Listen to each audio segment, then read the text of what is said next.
जय श्री कृष्णा, जय राधे। मैं डॉक्टर आशीष मथुरा वृंदावन से हूँ।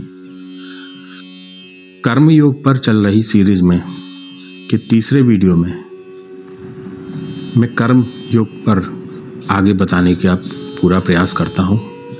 भगवान श्री कृष्ण ने गीता जी के माध्यम से जो हमको कर्म योग की जानकारी, कर्म योग का ज्ञान प्रदान किया है, वो हम सभी के लिए बहुत जरूरी है। अर्जुन के कर्म के ऊपर प्रश्न पूछने पर भगवान अर्जुन को आगे कहते हैं, भगवान कहते हैं हम सभी की उत्पत्ति का कारण वेद है। भगवान वेद को हम सभी की उत्पत्ति का कारण बताते हैं। वेद ईश्वर से आया ज्ञान है। वेदों ने नियम बताए हैं, हमें उनके अनुसार चलना है। भगवान आगे कहते हैं कि आत्मा अर्थात सत्य, सत्य ही आत्मा है, आत्मा ही सत्य है। जो सत्य को समझ चुका है उसके लिए कोई कर्तव्य कर्म नहीं। जो ईश्वर को जान चुका है, ईश्वर को पा चुका है, उसके लिए कोई कर्तव्य कर्म नहीं है। जिसे ज्ञान प्राप्त हो चुका हो उसके लिए कर्तव्य का कोई मतलब नहीं रहता। पर ऐसे करोड़ों में कोई एक या दो ही होंगे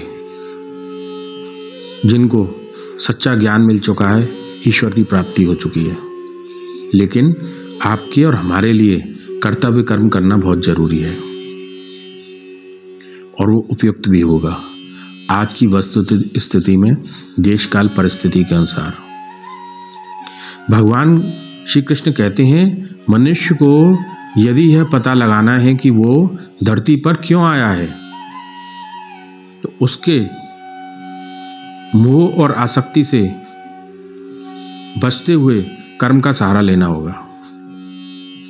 हम यदि अपना कर्तव्य कर्म करते हैं तो हम आसानी से पता लगा सकते हैं कि हम धरती पर क्यों आए हैं, कौन सा कर्म हमारे लिए बना है, किस वजह से हमें धरती पर भेजा गया है।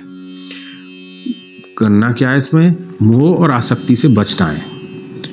मोह और आसक्ति से बचकर हम यदि कर्म करते हैं तो हम आसानी से पता लगा सकते हैं।